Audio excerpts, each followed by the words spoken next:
Hola, hola, hola, bienvenidos a una nueva edición de Hasta el Fondo con Soraya. Aquí estoy, por y para ustedes. Gracias a Dios que nos brinda esta oportunidad cada semana. Gracias por acompañarnos. Gracias a Dios, insisto, por permitirnos este espacio de encuentro, de reflexión y de conversación que busca aportar, cuestionar y construir juntos. Gracias a todos ustedes por seguir cada entrega con el mismo compromiso, con el pensamiento crítico, pero ese compromiso con el país. Me permito recordarles que pueden ver este y todos nuestros programas a través de nuestro canal de YouTube Hasta el Fondo con Soraya. Suscríbase tocando la campanita, hágase parte de nuestra comunidad.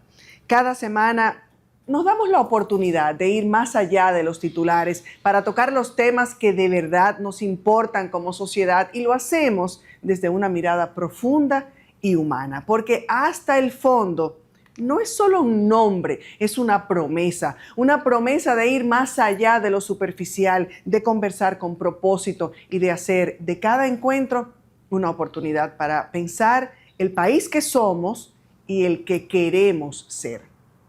Y esta semana ha estado marcada por hechos que nos invitan a reflexionar.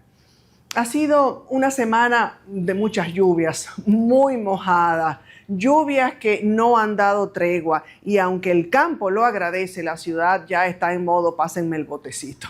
El Centro de Operaciones de Emergencia, el COE, ha mantenido durante toda esta semana diferentes niveles de alerta para distintas provincias del país, incluidas Santo Domingo y Santiago. Las autoridades han advertido que esta temporada ciclónica será más activa de lo habitual, se dice casi todos los años, pero mientras tanto, prudencia, empezar a prepararnos y la semana tener el paraguas siempre a mano. Una reflexión que no puedo dejar pasar y de lo que se ha hablado mucho esta semana es el proyecto de ley orgánica de libertad de expresión y medios audiovisuales. Y aunque valoro que se busque actualizar marcos legales, también creo que hay que tener mucho cuidado con las intenciones y con las formas.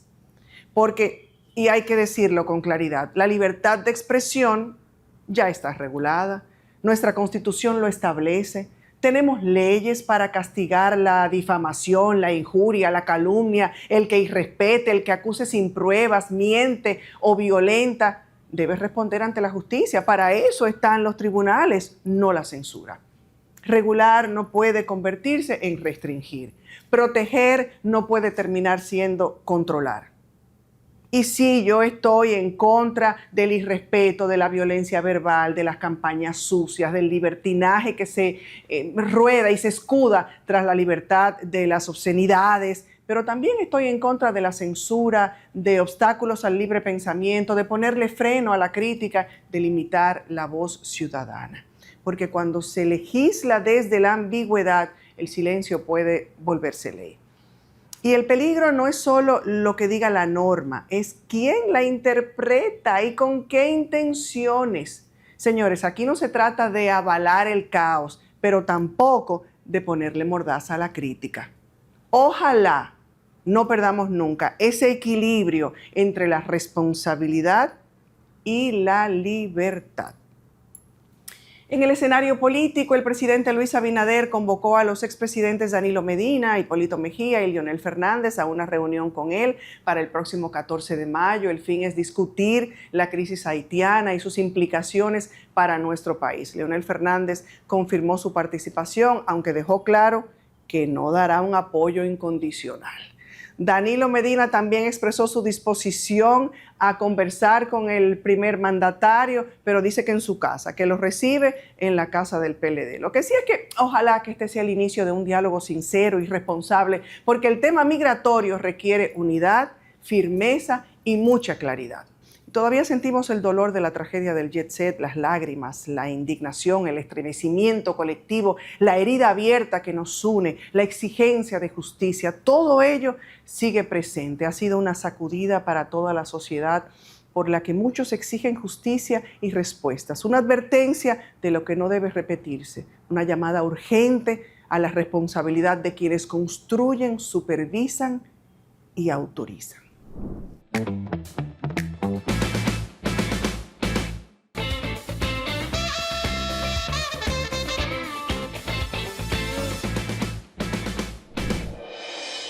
Bueno, señores, y esta semana tenemos una entrega especial. Salimos de los estudios de BTV y nos trasladamos a un ministerio que reviste enorme importancia para el presente y el futuro de nuestro país. ¿Por qué? Bueno, hablamos de una institución que no solo construye infraestructuras, sino que impacta directamente en la vida cotidiana de la gente, desde el techo que protege a una familia hasta el hospital donde se cuida la salud, la escuela donde se forman nuevas generaciones y los espacios públicos que nos dan dignidad y pertenencia. Pero también estamos aquí porque desde este programa creemos en la comunicación que observa, que cuestiona, que reconoce, que da seguimiento. Seguimos de cerca el ejercicio de funciones públicas y de representación ciudadana de quienes tienen en sus manos decisiones que transforman territorios y oportunidades. Y lo hacemos con el compromiso de informar, pero también de comprender. Por eso hoy nos encontramos en el Ministerio de Vivienda y Edificaciones desde el despacho del ministro Carlos Bonilla Sánchez y con él conversaremos a fondo sobre su visión, sus logros, sus desafíos y sobre todo los proyectos que están marcando el rumbo de miles de dominicanos. Acompáñennos en esta conversación que también construye país.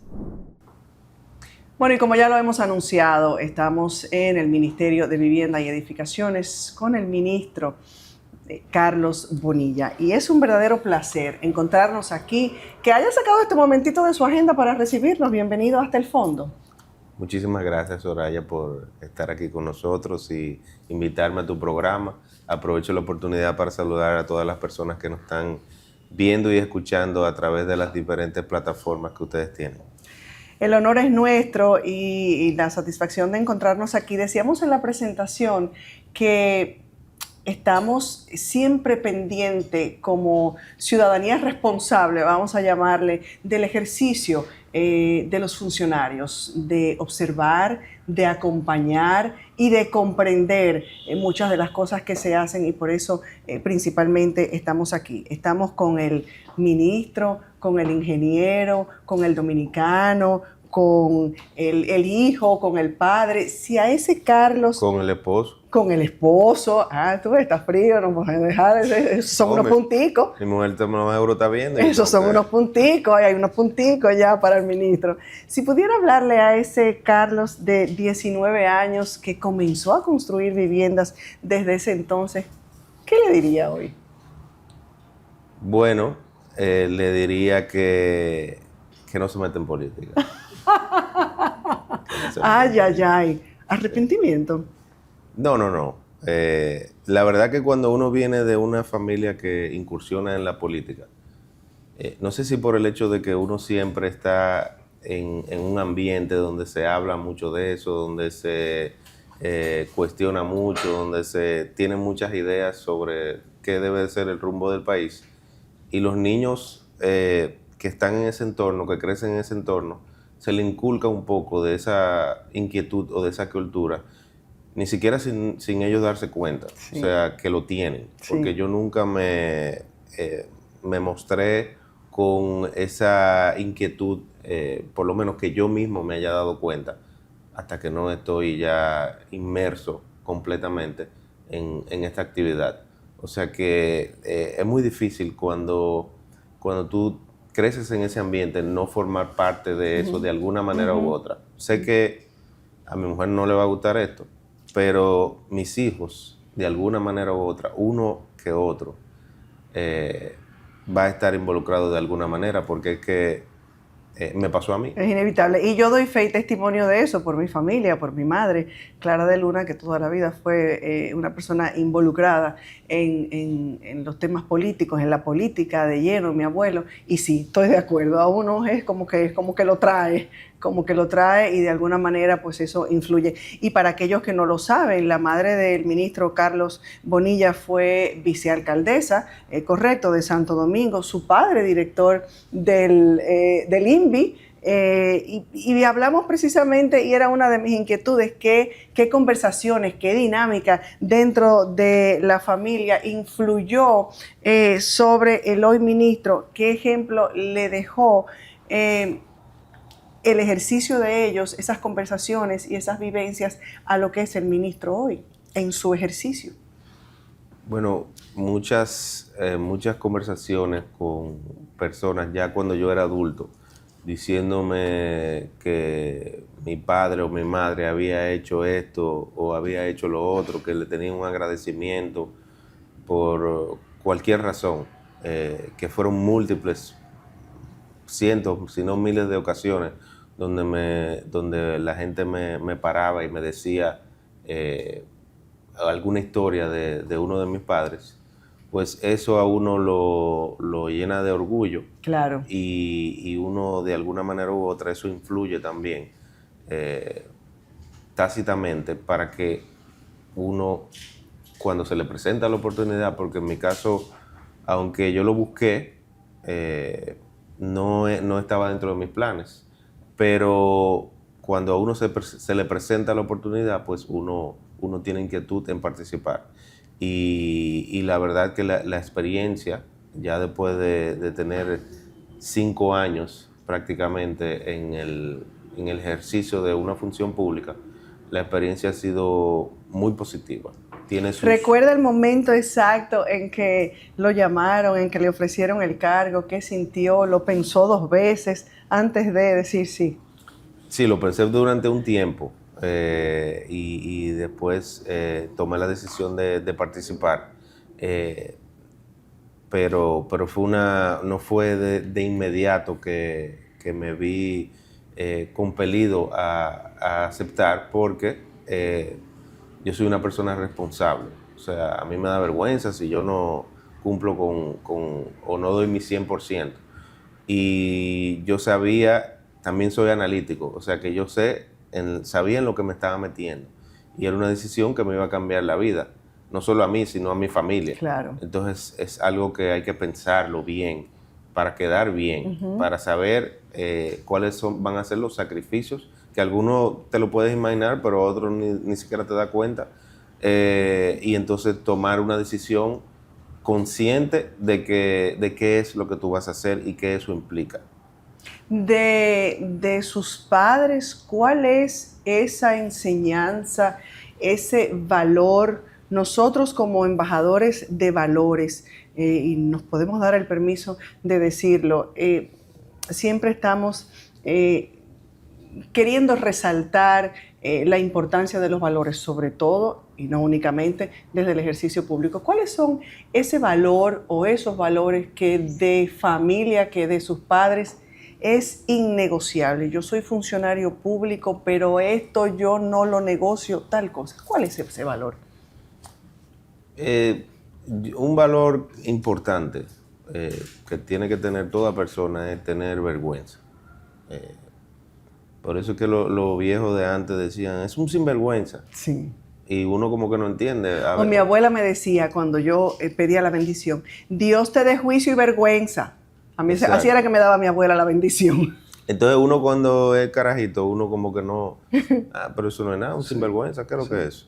Pero cuando uno se detiene a pensar qué es lo que significa, eso es muy poderoso si tú lo tienes, o si tú trabajas con personas así, porque se genera un compromiso de una persona. Es no querer defraudar. Empieza en casa, no quiero defraudar a papá y a mamá con tal o cual cosa. Y si no cumple ese compromiso, le genera una vergüenza. Claro.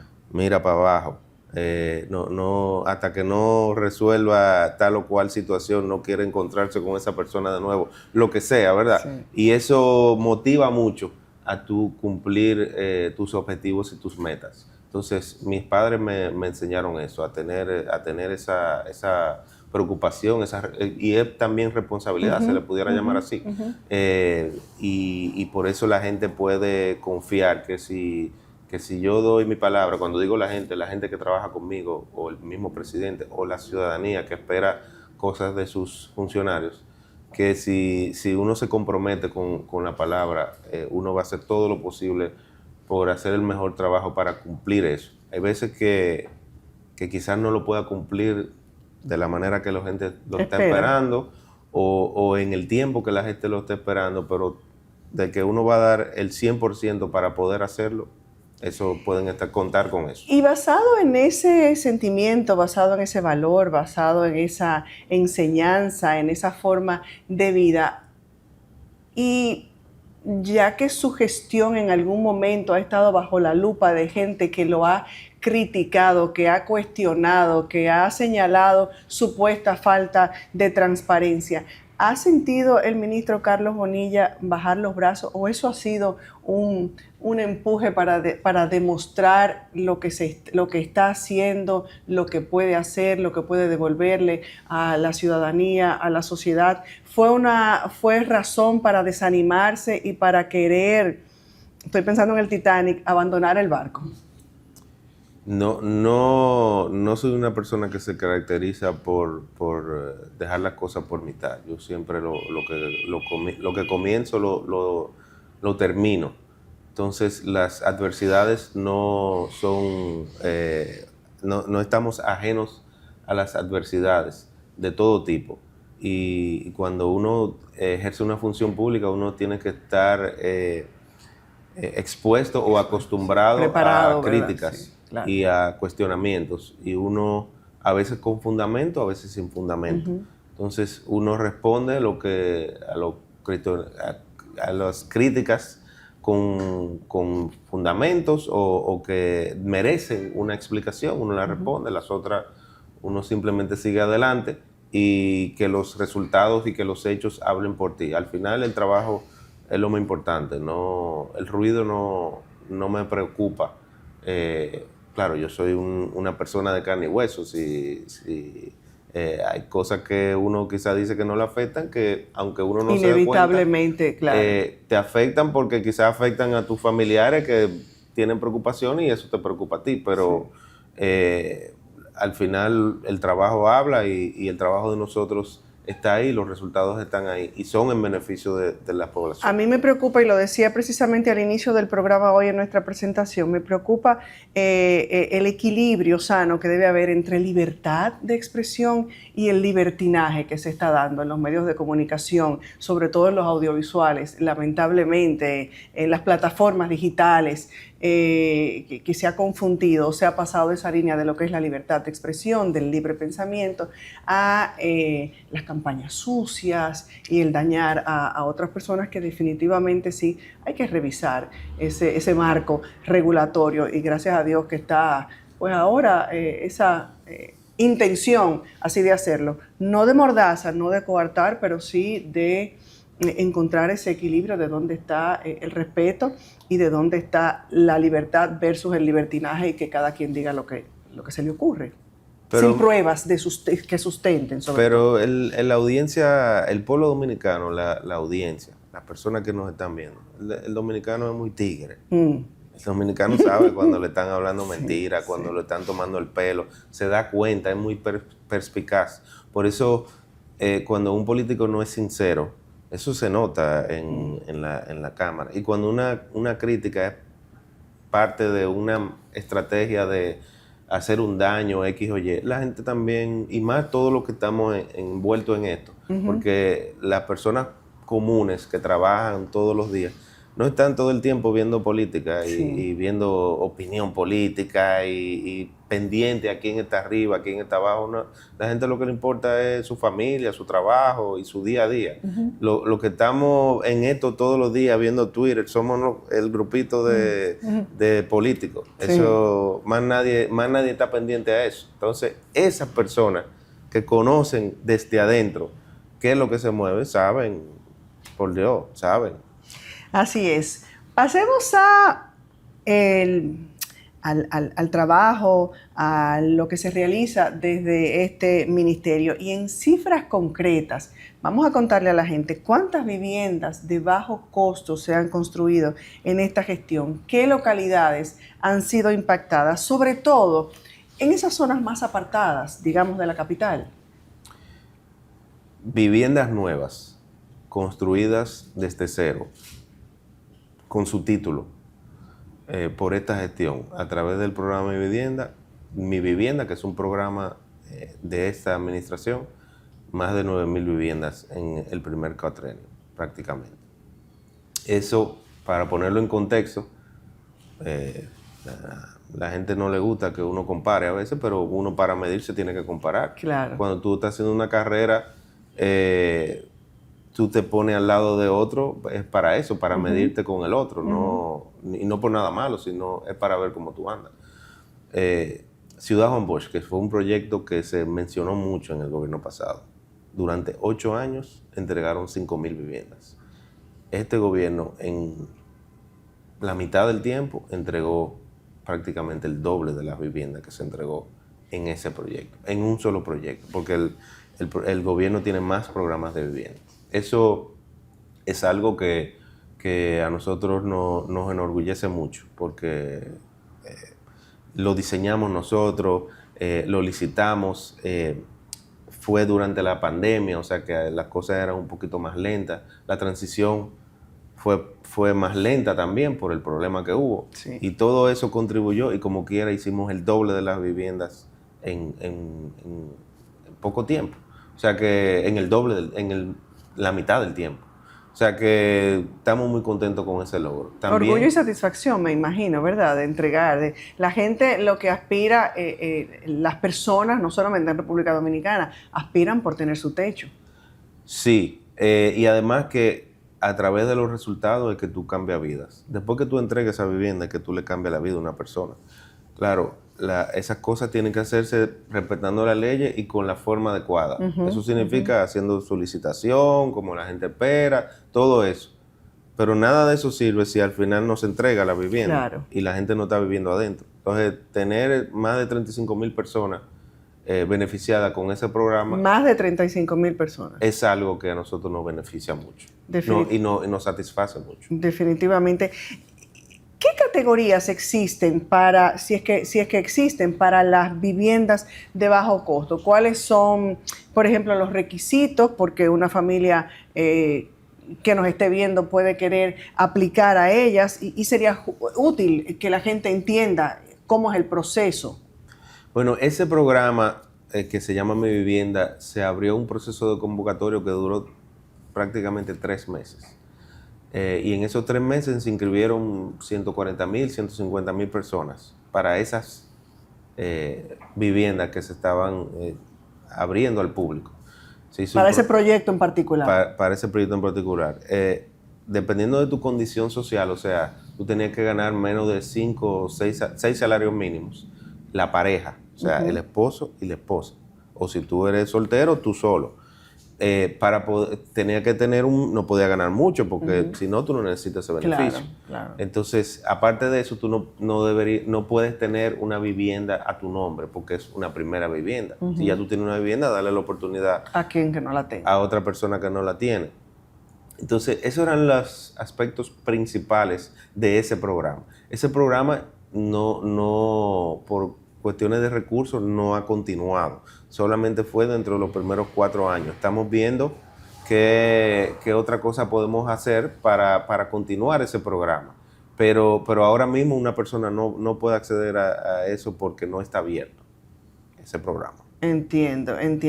Me imagino, y ya lo hablábamos hace un momentito, el impacto real en la vida de los beneficiarios. ¿Hay algún testimonio, alguna historia que haya significado o que haya quedado marcada dentro de ustedes, del ministerio, de alguno de los que han sido beneficiados?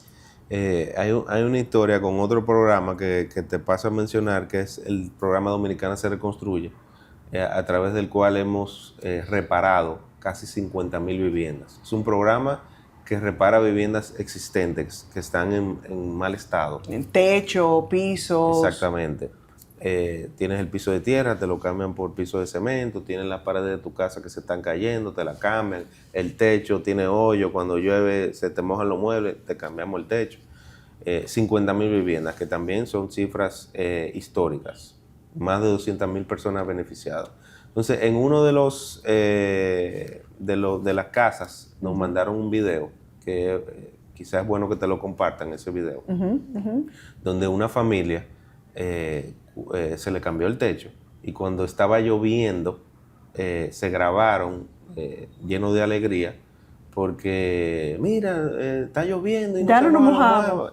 A mí me sacó la lágrima. Claro, Eso. claro. Y eso me marcó mucho porque uno se da cuenta de que para quizás una obra tan pequeña, porque en términos de económicos no hay una gran inversión, porque una casita, un techo, pero significa una gran Tiene un diferencia impacto tremendo. para esa familia que lloran de la felicidad. Sí. Y es algo que uno da por sentado, porque uno lo tiene. Sí. Pero si uno no lo tuviera, y uno entonces empieza a ponerse en los zapatos del otro y tú empiezas a entender muchas cosas, porque hasta que tú no lo ves y no lo vives, no tienes cómo describirlo. O sea, tú no te lo puedes imaginar, tú tienes que verlo. Sí, sí. ¿Juega algún rol el sector privado en esta estrategia o en los proyectos que se hacen desde el Ministerio de Vivienda? ¿Se han desarrollado algunos o los proyectos que hacen a través de la alianza público-privada? Hay un proyecto que se llama Familia Feliz, que es un proyecto que era del Ministerio de la Presidencia. Y ese proyecto creo que ha entregado aproximadamente 3.000 viviendas. Ese proyecto no lo acaban de pasar hace un mes. Entonces, ese programa se hace a través de alianzas público-privadas, donde el gobierno subsidia a beneficiarios para que la vivienda les salga más barata, básicamente. Y a través de esos programas se hace una alianza público-privada donde se hacen viviendas. ¿Cuáles son los nuevos proyectos que está contemplando en este momento, a futuro, para lo que queda de esta gestión que está contemplando el Ministerio de Vivienda? Mira, los proyectos ¿En qué están enfocados? más importantes ahora mismo para este ministerio y para mí personalmente son la cárcel de Las Parras, que es un proyecto que ha tenido mucha controversia. Y no hay mucha gente que dice que esa cárcel ya estaba lista. ¿El PLD dice que la dejó lista? No estaba lista porque, por ejemplo, no tenían los servicios como luz, agua. Eso no estaba, tú no puedes tener... O sea, no estaba para habitarse entonces, vamos a decir. No estaba para habitarse y le faltaban muchas cosas interiores. Quizá había un ejemplo de una celda o de parte de un edificio, pero las oficinas no estaban listas, muchas de las celdas no estaban listas. El diseño en sí de la cárcel, cuando hablamos con las personas que iban a operar la cárcel, había muchas inquietudes y muchas mejoras a ese diseño, porque ya pensando en operación, hubo que cambiarle muchas cosas, porque es una cárcel de aproximadamente 8.500 privados de libertad en total. Entonces, con cárceles como La Victoria que están abarrotadas, sí, donde los privados de libertad están viviendo en condiciones infrahumanas. Entonces, mover y la logística para administrar 8.500 personas, nada más para tú llevarlo a que vean a sus familiares los días de visita, tú tienes que tener una logística y un transporte interno, porque nada más hay un solo sitio de donde ir, o en ese momento había un solo sitio donde visitar a las personas, y eso requiere una seguridad para proteger a todo el mundo, porque tú lo estás transportando adentro de millones de metros cuadrados de superficie. O sea que ya ahora, por ejemplo, las visitas serían más cerca de donde se están alojando, donde están las celdas, dividido. Entonces, tú vas a visitar a tal precio, bueno, él está en tal sitio, ve a ese sala de visita, no a una sola. O sea, cosas así, y te puedo citar múltiples ejemplos, te dejan entender que esa cárcel no estaba ni cerca de lista. O sea, le faltaban muchas cosas. Pero es una emergencia nacional, sí, porque, como tú bien dices, la cárcel de La Victoria, que hubo un percance, una situación, un incendio, donde una cárcel que está para una cantidad de presos y hay 7.000, o sea, el doble, el triple de la persona. Superado por mucho. Es una emergencia terminar esta para poder, primero, las condiciones humanas que sean ¿verdad? A las adecuadas. Y segundo, el hacinamiento. O sea, hay premura con eso. Entonces, por eso es un proyecto importante para nosotros que lo vamos a entregar antes de agosto, la primera etapa. Sí. Otro proyecto que requiere de nuestro total enfoque y está dentro de nuestras prioridades es la ciudad sanitaria, el Luis Eduardo Barrio. Es un proyecto que también ha tenido sus cuestionamientos y la gente está pendiente a él.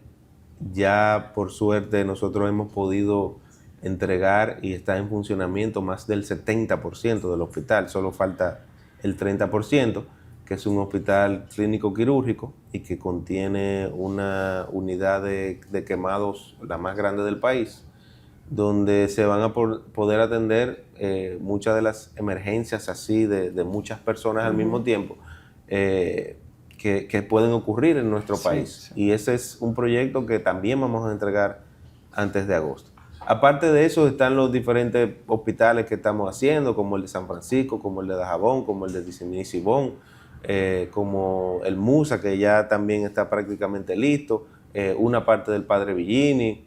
También lo he escuchado con mucha satisfacción y hago una interrupción cuando habla de los hospitales. Lo escuché en una entrevista reciente mencionar el de Jarabacoa y se veía en el ministro esa alegría, esa satisfacción, porque cuando hablamos de la salud, si no es uno de los más importantes, para mí lo más importante, porque el que no tiene salud no tiene nada, y poder recurrir y poder tener la asistencia en lugares como Jarabacoa, por ejemplo, donde su población ha crecido y donde hay incluso turismo que va también creciendo y desarrollándose. Así que cuando lo oigo hablar de los hospitales, lo veo y lo siento en el ministro una gran satisfacción. No sé si estoy equivocada. Bueno, lo que tú percibiste fue que en el de Jarabacoa, para cumplir con la fecha de entrega, el equipo tuvo que amanecer prácticamente un mes trabajando doble turno para no cambiar la fecha. Sí. Es un hospital que tenía más de 10 años que la gente lo estaba esperando, se tenían que trasladar a La Vega por el tema del acceso. Y logramos mantener la fecha y eso al equipo completo le dio mucha satisfacción. Claro. Y por eso se percibía así en ese momento. Y ya el hospital está funcionando, gracias a Dios, y está ahí para beneficio de la población.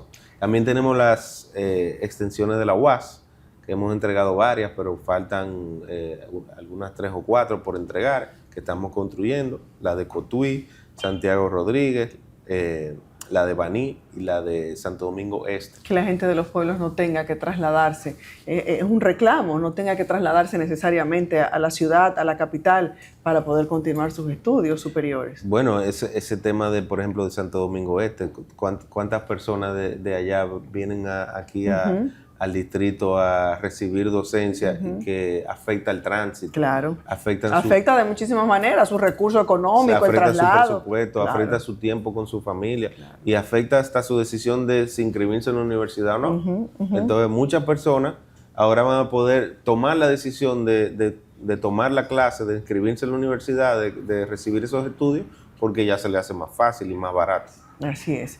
Nosotros seguiremos conversando con el ministro Carlos Bonilla. Tenemos que hacer una breve pausa para publicidad antes de que nuestro equipo de producción vaya a colapsar aquí, pero regresamos enseguida. Antes de irnos, nos vamos con esta pregunta. A raíz de la tragedia del JetSet, ¿qué falló en el sistema? ¿Tiene alguna incidencia o qué está haciendo o pudiera hacer el Ministerio de la Vivienda para revisar edificaciones antiguas, para garantizar la seguridad pública? Después de la pausa, ya volvemos.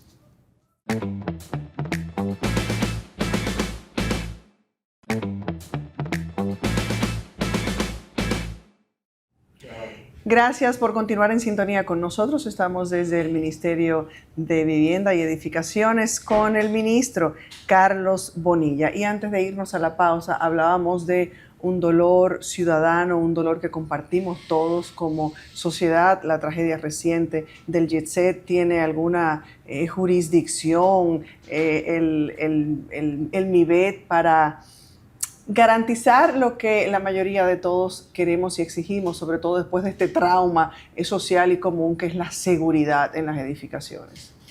Bueno, nosotros tenemos la responsabilidad de las licencias de construcción a nivel técnico.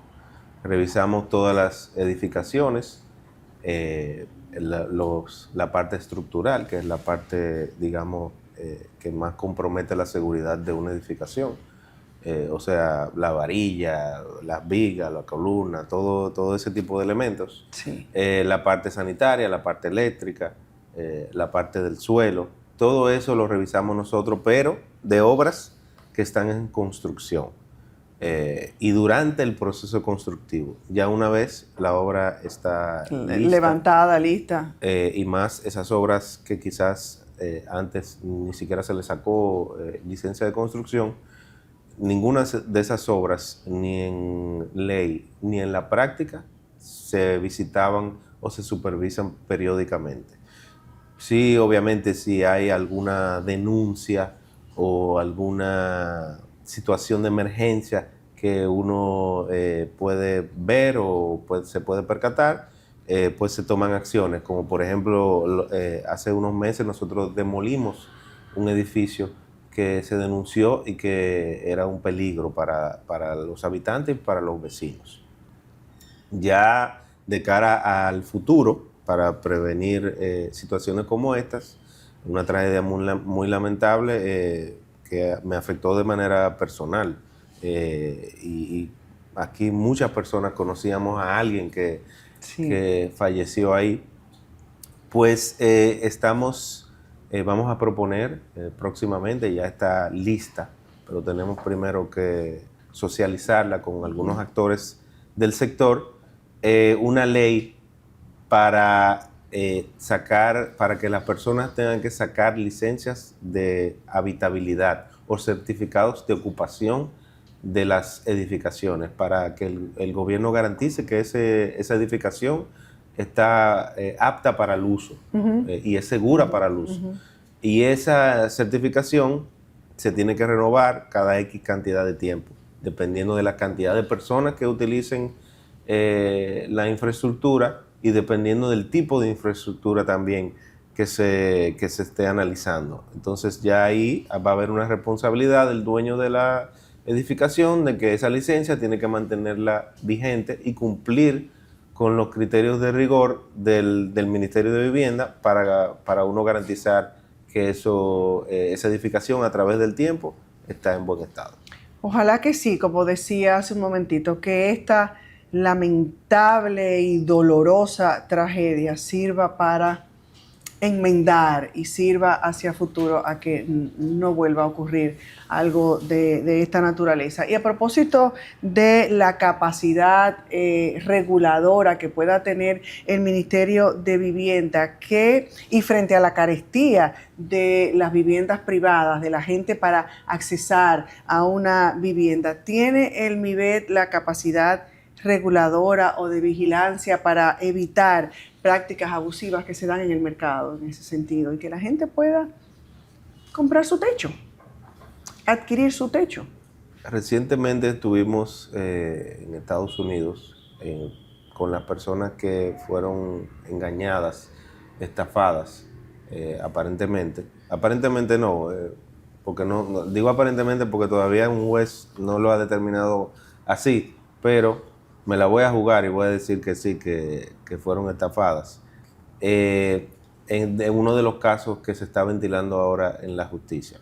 Y normalmente cuando tú inviertes en una vivienda, tú comprometes gran parte de tu patrimonio. Claro. Y tienes que durar años ahorrando para poder hacer esa transacción.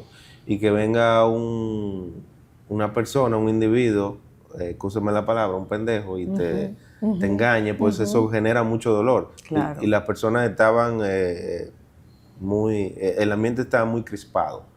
Y nosotros tenemos respuestas o tenemos algunas cosas que vamos a hacer para ayudar a las personas a que eso no les pase.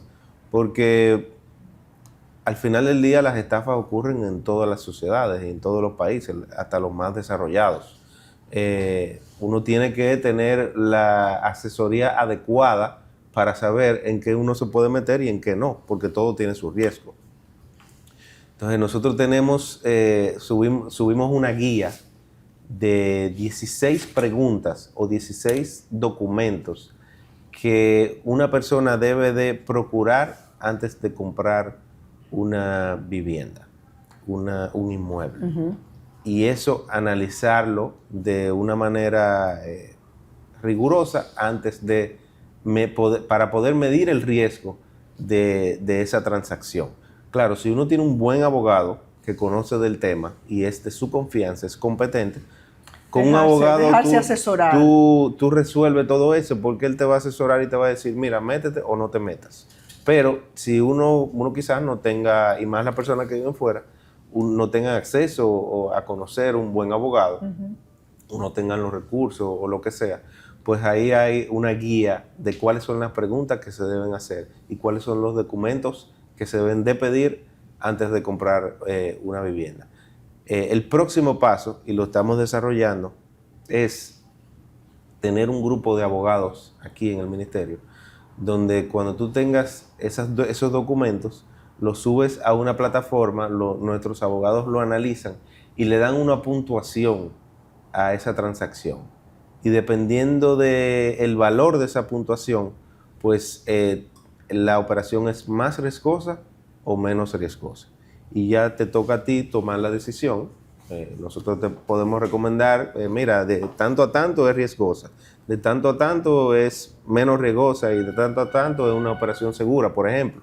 Pero ya tú eres que tiene que medir tus riesgos, claro, y decidir, pero estando claro hasta dónde tú te metes en una transacción. Ya que estamos con el tema del sector construcción, este sector ha reclamado que las nuevas políticas migratorias están afectando o hay una escasez de la mano de obra. ¿Cómo se responde a esas quejas de ese sector construcción? Y si hay algunas alternativas que esté manejando el ministerio. Mira, es una situación complicada para el sector y yo soy del sector. O sea, a mí me afecta porque muchas de las tareas o muchos de los trabajos que se hacen en construcción son realizados por personas indocumentadas y específicamente haitianos porque están al lado y son los que hacen esos trabajos, uh-huh, no es de otro sitio. Pero hay que decir que el país está en una emergencia y el país va primero. No todo el mundo construye, no todo el mundo anda comprando viviendas, aunque sí, si se afecta el sector construcción, es el sector que más aporta a la economía. Eso de alguna manera u otra afecta a todo el mundo, porque si la economía no crece tanto, o crece menos, o no crece, pues eso hace que el país avance, o sea, la economía se ve afectada y la economía afecta a todo el mundo. Entonces, tenemos que entender en la situación que estamos. Haití está colapsado totalmente. No podemos seguir cargando con nuestros vecinos, aportando recursos en los hospitales, dejando nuestras plazas de trabajo para que otras personas se lleven eso lo que se ganan y lo lleven a otro país. O sea, es una situación que es de emergencia y hay que entender que las decisiones que está tomando el gobierno son para beneficio de la mayoría. Así es, así es. Esperemos que den el resultado esperado, valga la redundancia. Hablamos de la incidencia del ministerio en el sector salud, en el sector educación, en las viviendas para las familias, pero también tenemos que hablar de el aspecto deportivo y la incidencia que tiene el ministerio en el aspecto deportivo, porque aquí yo siento un ambiente de juegos y de estadio olímpico. Cuéntenos un poquito. Bueno, ¿De qué es lo que se está haciendo? Nosotros somos parte de las instituciones encargadas de hacer algunas de las obras, o muchas de las obras, de cara a los Juegos Centroamericanos y del Caribe del año que viene. Y esos juegos, esas obras están... Un orgullo ser sede de estos Juegos. Claro que sí. Orgullo, pero una gran responsabilidad. Y hay que invertir muchos recursos para eso. La pena es, y voy como de atrás para adelante, la pena es que, y ha sucedido con otros gobiernos, que el Estado no se preocupe después que se hacen estas inversiones de darle mantenimiento y de mantener, porque hemos tenido otras experiencias en las que el país ha sido sede, no digo durante su gestión ni de este gobierno, y vemos instalaciones que lucen descuidadas y que no se le da el seguimiento y el cuidado, valga la redundancia, que es necesario para estar siempre preparados. Así es un tema de organización, es un tema de voluntad y es un tema también de recursos. Pero ahora, ¿qué se está haciendo? ¿Estamos haciendo entonces con el Centro Olímpico específicamente? Reformamos el Centro Olímpico, ya tenemos un estadio totalmente acorde a los nuevos tiempos. Por eso se pudieron celebrar los Juegos de la FIFA que se celebraron aquí el año pasado, y pudimos ser sede en ese sentido del Mundial. Pude ser parte, involucrarme con Elizabeth Mena, y la verdad que también un gran logro para nuestro país. Claro que sí. Y aparte de eso, todas las demás instalaciones de los demás deportes, taekwondo, karate, todas esas asignaturas o deportes que van a participar en los Juegos, pues nosotros, las que tienen que tener algún tipo de reforma, lo estamos haciendo. También en el Parque del Este se están haciendo trabajos y vamos a estar con tiempo suficiente para que se puedan celebrar los Juegos sin ningún tipo de premura. Muy bien, y si volvemos a Carlos Bonilla, a la persona, al político, ¿se ve con aspiraciones políticas dentro del PRM, su partido? Asumo, ¿verdad? Hay movimientos van surgiendo esas nuevas generaciones y aspiraciones. ¿Carlos Bonilla se ve más allá del Ministerio de Vivienda? ¿Se ve haciendo una carrera política? ¿Cómo se ve Carlos Bonilla? Bueno, Carlos... Le cogió el gusto porque dice por ahí Hipólito Mejía que la sillita, que al carguito se le coge el gusto, ¿verdad? Bueno, no me veo con aspiraciones de ningún tipo. Yo estoy aquí realizando un trabajo puntual, sí. Está como técnico, no como político, entonces. Bueno, a mí no me luce decir que no soy político, eso yo estoy aquí, sí, y esto es un trabajo político, más que todo. Aparte de un trabajo técnico, tú tienes que, para hacer tu trabajo, tú tienes que hablar con mucha gente y convencer a mucha gente. Entonces, yo soy político y voy a seguir aportándole a mi partido durante todo el tiempo que pueda, pero ya hacer proselitismo o por mi persona o involucrarme en una candidatura personal, no me veo en eso. Tengo muchas responsabilidades en el sector privado también y pues tengo que dedicarme a eso, porque yo tengo una familia joven. Sí. ¿Qué le quita el sueño a Carlos Bonilla como ministro? ¿Y qué le hace sentir que todo el esfuerzo que haya hecho, mucho o poco, ha valido la pena? No, esas vidas que uno cambia, que uno puede cambiar a través de una posición como esta. La verdad que es un verdadero privilegio y una oportunidad increíble poder ayudar a tantas personas al mismo tiempo, o sea, y con recursos, o sea, porque una persona que tiene una fundación y que dona recursos, bueno, pues está haciendo un sacrificio de sus propios recursos. Aquí yo me llevo satisfacción, pero es con recursos del Estado. Sí, invierto mi tiempo, invierto... Que además han eficientizado todos los recursos de acuerdo al material. ¿Eso no afecta la calidad de lo que se construye? No. Se puede construir con eficiencia y respetando la calidad, como de hecho todas las obras que nosotros entregamos tienen una calidad como en el sector privado. O sea que no. Pero es evidente que se está haciendo un buen uso de los recursos entonces. Sí. Más que un sacrificio emocional y un sacrificio de tiempo con tu familia, porque no solo te sacrifica tú, te sacrifica la familia también. Claro. Es un privilegio, un gran honor participar en este tipo de posiciones. Si mañana terminara su gestión, ¿cómo quiere Carlos Bonilla que lo recuerden o qué sello personal cree que ha dejado? ¿Cuál es la diferencia del Ministerio de Vivienda, que fue creado con su gestión, que antes era INVI? ¿Cuál es la diferencia entre uno y otro? ¿Cómo quiere Carlos Bonilla que lo recuerden? ¿O cuál es el sello que cree Carlos Bonilla o que entiende Carlos Bonilla que ha dejado con su gestión? Quisiera que me recuerden como una persona de resultados y con eficiencia. Eso es importante para mí porque es lo que nosotros brindamos a la mesa. Otras personas tendrán otros atributos mucho mejores, pero nosotros nos enfocamos mucho en eso, en resultados y eficiencia. Finalmente, y antes de que podamos despedir este encuentro, que no quisiéramos que termine, pero lamentablemente el tiempo en televisión termina.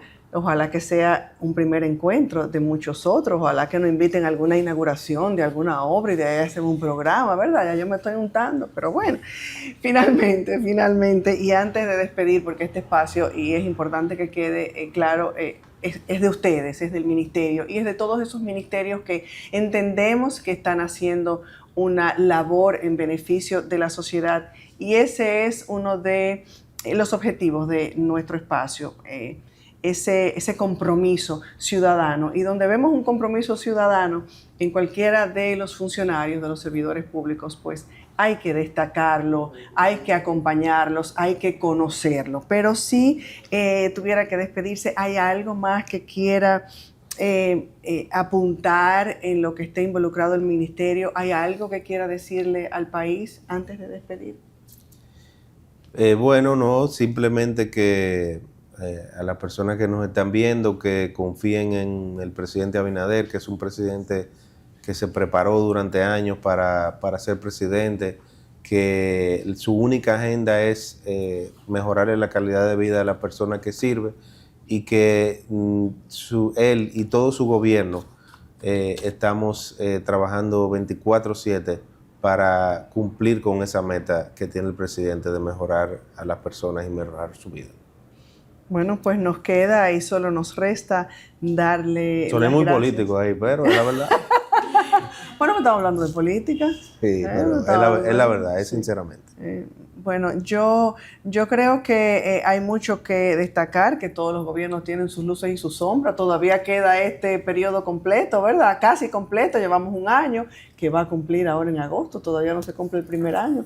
Así es que tienen la oportunidad ustedes como funcionarios, como servidores públicos de servir como se espera a la ciudadanía, de servir como se espera al país, de darle a la gente lo que el pueblo necesita, porque a fin de cuentas el blanco, el morado, el rojo, el partido es lo de menos. Lo que queremos es construir un país para todos y con los avances en el sector salud, educación y en todos los aspectos, un país que vaya hacia adelante, que vaya a mejor y no para atrás. No hay una canción de Juan Luis Guerra que dice que para atrás no, queremos ir hacia adelante.